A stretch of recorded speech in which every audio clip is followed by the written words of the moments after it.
बिस्मिल्लाहिर्रहमानिर्रहीम। अस्सलाम वालेकुम। Welcome back to my YouTube channel. ढेरों दुआओं के साथ उम्मीद करती हूँ सब ठीक ठाक होंगे, खैर खैरियत से होंगे। तो जी मीठी ईद की आमद है और मीठी ईद पर मीठा भी स्पेशल हो जाए तो ईद की खुशियाँ और भी डबल हो जाती हैं। तो मज़ेदार सी रबड़ी की रेसिपी शेयर करने जा रही हूँ आपके साथ। यहाँ पर देखिए मैंने 1 kg मिल्क ले लिया है और ये मैंने फुल क्रीम वाला लिया है। इसमें हम मिल्क पाउडर शामिल कर रहे हैं 5 टेबल स्पून।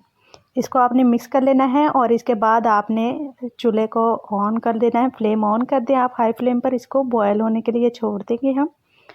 तब तक हम कुछ तैयारी कर लेते हैं। यहाँ पर देखें मैंने 4 स्लाइसेस लिए हैं ब्रेड के। इसको हम साइडों से कट कर लेंगे और कट करने के बाद हम इसको थोड़ा सा रफली कट कर लेंगे और इसको ग्राइंड कर लेंगे किसी भी मिक्सी जार में डालकर। इसका हमें ब्रेड का पाउडर चाहिए। इंस्टेंट रबड़ी बनाने जा रहे हैं हम और ये उसकी बहुत ही स्पेशल टिप है। अगर आप ज़्यादा देर नहीं पकाना चाहते, गैस की भी ज़्यादा बचत होगी आपकी इससे और किसी को पता भी नहीं चलेगा कि आपने इसमें ब्रेड शामिल करके ये इंस्टेंट रबड़ी तैयार की है। तो इसी तरह से हम इस रबड़ी को तैयार कर लेंगे मज़ेदार सी रेसिपी के साथ। तो यहाँ पर देखें हमारा जो दूध था ये ऑलमोस्ट बॉयल हो रहा है।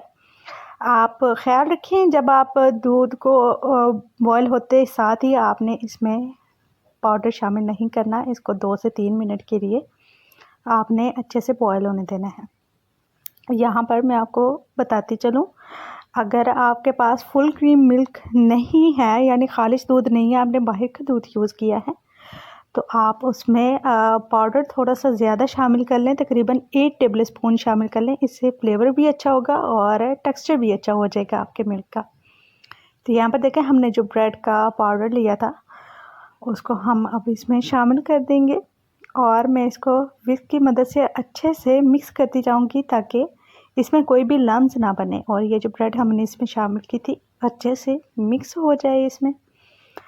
ये 3 मिनट कुक करने के बाद आप इसकी कंसिस्टेंसी चेक कर सकते हैं। ये इस तरह से इस फॉर्म में आ चुकी है। अब हम इसमें मज़ीद कुछ चीज़ें शामिल करते चलें यहाँ पर। और ये मैं शामिल करूँगी इसमें काजू बादाम। ये मैंने थोड़े से बारीक बारीक काट के रख लिए थे साइड पे। आप ये शामिल अगर इस पॉइंट पर आप चाहें तो आप चीनी भी शामिल अभी से कर सकते हैं। ये मैंने थोड़ा सा इलायची का एसेंस शामिल किया है। आपके पास अगर वैसे घर में नॉर्मली हम जो छोटी इलायची यूज़ करते हैं चाय के लिए, वो अगर आपके पास मौजूद है उसका पाउडर, या फिर आप 3 से 4 इलायचियाँ वैसे भी इसमें शामिल कर सकते हैं। 5 टेबल स्पून ही यहाँ पर मैं इसमें चीनी शामिल कर रही हूँ और ये थोड़ी सी चीनी मैंने बचा ली है ताकि अगर टेस्ट थोड़ा सा कम ज़्यादा हो तो हम बाद में भी ऐड कर सकते हैं। 3 से 4 मिनट कुक करने के बाद आप इसकी कंसिस्टेंसी चेक कर सकते हैं और ये हमारी मज़ेदार सी रबड़ी बनकर तैयार हो गई है।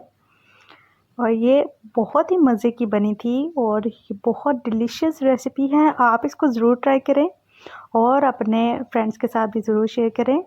रेसिपी अगर अच्छी लगी हो चैनल को लाइक एंड सब्सक्राइब ज़रूर कीजिएगा और अपने प्यारों का ख्याल रखें। अल्लाह हाफ़िज़।